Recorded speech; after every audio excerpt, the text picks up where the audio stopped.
khé chụp rip xuống nè tao kia ngày đi nhung no mà rõm nè tao kia mà mơ bị độc biếp này ca chừng châm tray bay thò mà chít bỏ dương trắng nè tao kia rồi sao ta nhung chọn chạy bọt bị sao cái đôi chị tụm lê như ca chừng châm tray bay thò mà chít mình biên chít kimi nhưng con tại đã ở một hệ chỉ trọ chứ nè kia nè đó kia ai tôi sẽ nào video đi bạn ok let's goนี่យើងមកទស្សនាជាប្រភេទការចិញ្ចឹមត្រីដាក់ចករបស់យើងនេះអ្នកទាំងគ្នាគឺចកយើងដាក់ចកប្រភេទចក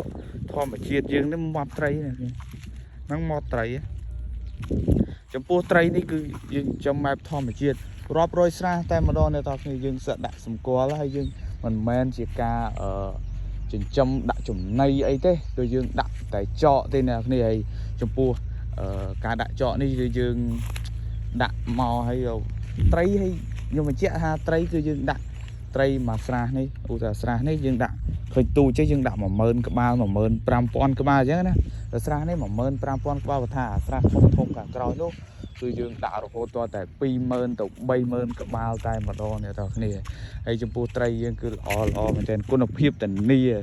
គឺសុទ្ធសាគឺស្រុកស្រែ 100% តែម្ដងហើយចំពោះវីដេអូនេះខ្ញុំគ្រាន់តែចង់ចែករំលែក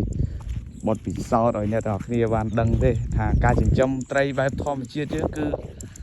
ល្អមែនទែនមិនមែនជាតែបរិយាយឲ្យបងប្អូនទស្សនាទេហើយចំពោះត្រីនេះគឺប្រភេទត្រីអណ្ដែងអ្នកទាំងគ្នាមិនមែនជាត្រីអីហុំកាត់ទេគឺត្រីអណ្ដែងអញ្ចឹងណាអ្នកទាំងគ្នាអាចទស្សនាវីដេអូនេះបាន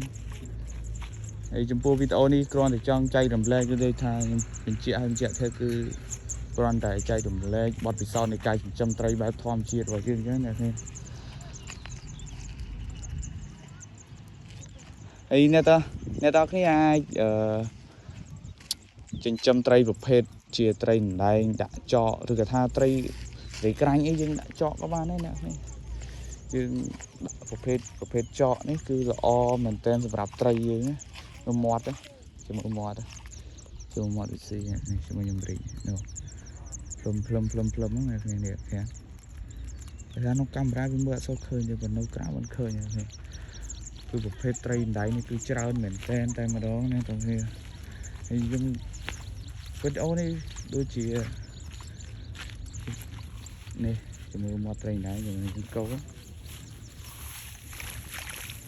ទៅមកខំជឿអញ្ចឹងហើយនេះអ្នកគ្នាគឺមកនេះច្រើនមែនតែនតែម្ដងអ្នកគ្នា